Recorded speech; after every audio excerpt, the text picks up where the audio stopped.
In the late 60s, but you came a bit after that, you know that Holden put out the Monaro? One of the finest and most iconic sports cars ever produced in this country. That's if you're a Holden fan, of course. Otherwise, they're a joke, and you loved your Fords. Don't you swear on my show. Holden was owned by General Motors, and at the time, GM had zero interest in funding motorsport, which meant these significant and magnificent sports cars weren't going to race. And have a listen to this ad for the Monaro. There's a whisper on the wind, Monaro. There's a thunder down the street, Monaro. There's a full-loaded door, there are four on the floor, and life is suddenly very Monaro. It's very Monaro this year. Monaro by Holden, Australia's first sports machine. The racy looks of a high-priced Continental rally car, but no fancy foreign price tag. Three models, Monaro GTS or GTS 327, out to drive you wild. Wide road-hugging track, super-tuned suspension, engines right up to a 250 horsepower V8, console, floor shift, manual or automatic, tachometer, and safety features all around you. Monaro is going to be very Monaro this year. What the miles per gallon was like, probably about 21 miles per gallon. And I wonder what those safety features were, because I think it was before seatbelts by the looks of it. Well, it had a glass windshield. A very special Monaro is up for sale to be auctioned by Lloyd's this Saturday. If you're a fan, you're going to love this. It's special because it's the very first 1969 Holden Monaro GTS 350. Number one, the car that started it all. Yeah. It's expected to sell for a huge amount of money. Bill Freeman is the man tasked with auctioning off this piece of Aussie automotive history, and he joins us on the Daily Drive. G'day, Bill. G'day, Kaylee. How are you? Very well, thank you. Look, I'm very excited about this. Big fan of the Monaro. It's 1969. Holden are making Monaros, but why aren't they racing them? Oh, look, back in the day, General Motors in America, they didn't want to be involved with motor racing, and so that's why they weren't backing that. They didn't have a factory team here in Australia, and I think they realised, that.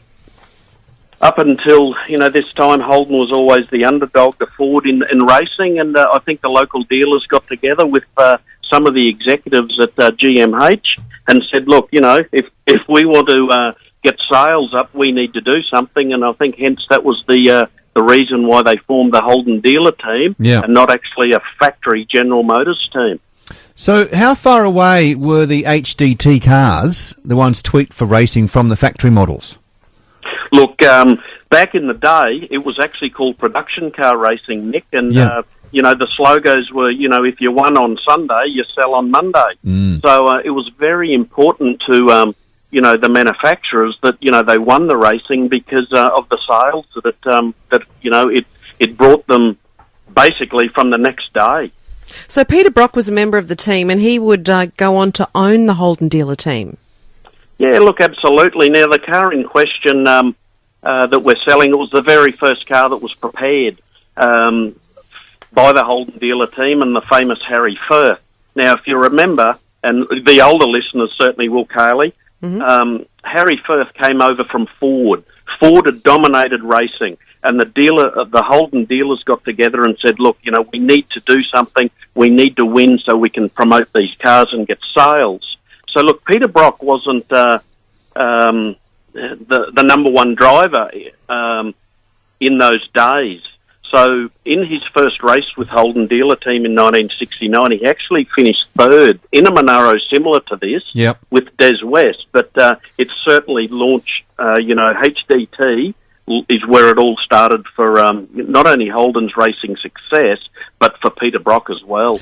So is this first Monaro that you're going to auction a racing machine? Absolutely. So this was the very first car that the Holden dealer team produced. The car raced at Sandown in 1969. It was driven by Spencer Martin and Kevin Bartlett, who were, they were at the top of racing in those days. Yeah. And this car actually crashed in its first outing, and after it crashed, Holden was straight on to the Holden dealer team, i.e. Harry Firth, and said, we want to know why this crashed because, or why it failed, because the brakes failed, okay? Wow. And we want to know why this happened because we've got to win Bathurst. And so what they did, they pulled the car down and they realised back in those days they had the road brakes and they had a set of brakes for racing. And somebody in the team had actually put the road brakes in the machine, in the brakes, and not the race brakes. So after 45 minutes into the race, the brakes failed and they crashed. And so they pulled the car right down. And what Harry Firth actually found, not only was the brakes, but when they pulled the engine down, the rings had failed or were failing in the car, and he didn't believe that they would, finish at Bathurst. And so he didn't tell anyone else. There were 6 Monaros entered into Bathurst that year. So he had 3 of these Monaros that he entered. He put a stronger set of rings in the engine, and his 3 cars finished Bathurst. They come 1st, 3rd, and 6th. And the other 3 that were entered by privateers, they didn't finish. So he got the head on them, and look, he was a very smart man, and that certainly is. This car is sort of where it all started, for Holden. Yeah. It was really the genesis of Holden racing in Australia. So this car, the crash that you talked about on its debut at Sandown 300, Yes. The car's fuel tank ruptured, and apparently the resulting patch can still be seen on the Sandown track today from that crash. Look, I haven't cited it myself, but yes, that's what they say. This car is very famous. It is the car. There is also that comes with the car is all the history with the car. The person that owns the car now has owned it for basically forever. Now, with the car is also when the Holden dealer team when it was sold on, the original tender document that the Holden dealers put out to buy the car, that is included in the sale. The original successful tender by the person that bought it, the car was sold for $3,205 back in the day. All this comes with the car. There's about a 3-hour CD of Harry Firth going over, the history of the car. This is a very well documented car, and this car could be just as important as the first Holden ever produced in Australia. All right, Bill. Now, when you're buying a second-hand car, you always ask the question, "Why are you selling it?" So, why is this guy selling it? Oh, look, age is a big factor now. The gentleman has had it a long time, and he's getting on in years, and I guess he's looking for a new custodian. He fully restored the car and done a fantastic job, and it's time for another custodian to enjoy the car. So whoever buys this car, they are buying a great piece of Australian motor history. And you're not going to hear any lines like, driven gently by a little old lady in this particular instance, It's had a bit of a workout. So is it in good... It's actually only done 24,670 miles. Right. A lot of those were probably fairly hard miles, as you can imagine, but it is with all the documentation there, this car is just, it's for a collector or an investor. Can it be driven, Bill? Yes, absolutely. It does drive, yeah. It is still running the original registration as when it was registered in 1969. Bill, I would have thought someone like Holden Australia, it exists somehow still, would be all over this, like a rash. Yeah, well, look, we don't know where it's going to, to end, whose hands it's going to end up in. There's been a lot of inquiries. We've certainly had a lot of inquiry from, Holden dealers themselves. Yep. Because, for this car to go back into a Holden display. Yep. Into a showroom.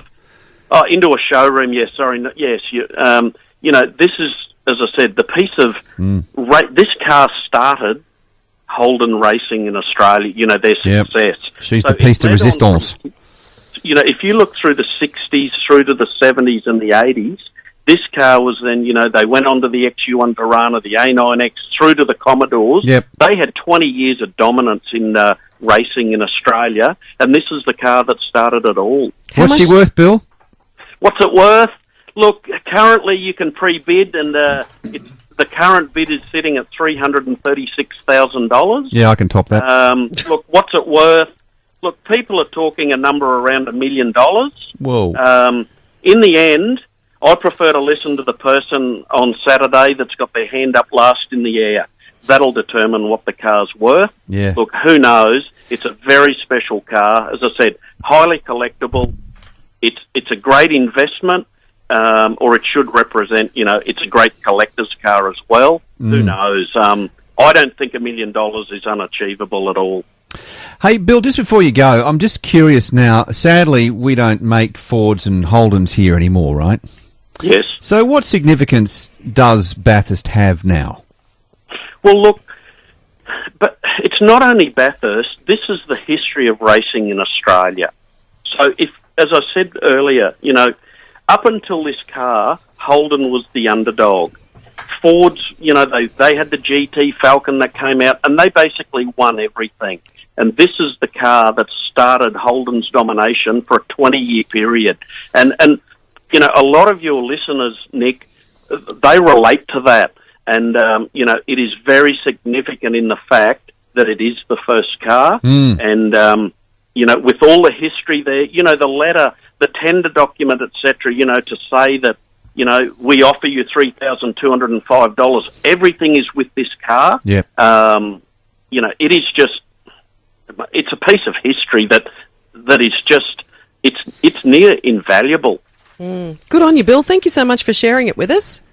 Okay, well, look, thanks very much. And if your Good luck. listeners want to jump online, you might want to tell them where they can have a bid. Yeah, just about to sure. do that now. Yeah, thank you. Good on you, Bill. Bill's, yeah, go on. Okay, no, look, thanks very much. And, look, we'll let you know where it ends. Yep, that'd you be guys, great. car people, what's your guess? Oh, mate, look, anywhere between 350,000 and about 800. I don't reckon it's going to crack $1 million. But I could be very, very wrong. Might be some deep-pocketed guru out there who works in the corporate world. Can imagine nothing better than having that in the pool room. Oh, absolutely. So, look, we'll find out Saturday afternoon, and, someone's going to get a great buy, whatever they pay. Thanks, Bill. Thank Cheers, you so mate. much. Bill Freeman there, an auctioneer with Lloyd's. And the car is doing a lap of honour as well on Saturday before it goes to auction. So for all of our Melbourne listeners, Yep. from 9 o'clock, it'll be at the Preston Motors Holden dealership in Essendon North. 11 o'clock, Sandown Raceway. 12:30, it'll be at the former Firth Workshop in Hawthorn. Then by 1:20, it'll be at Lloyd's Essendon at the auction premises, which is Hangar 85, Bristol Street, Essendon, and the public's welcome to go along. If you do want to have a bid, you can go to lloydsauctions.com.au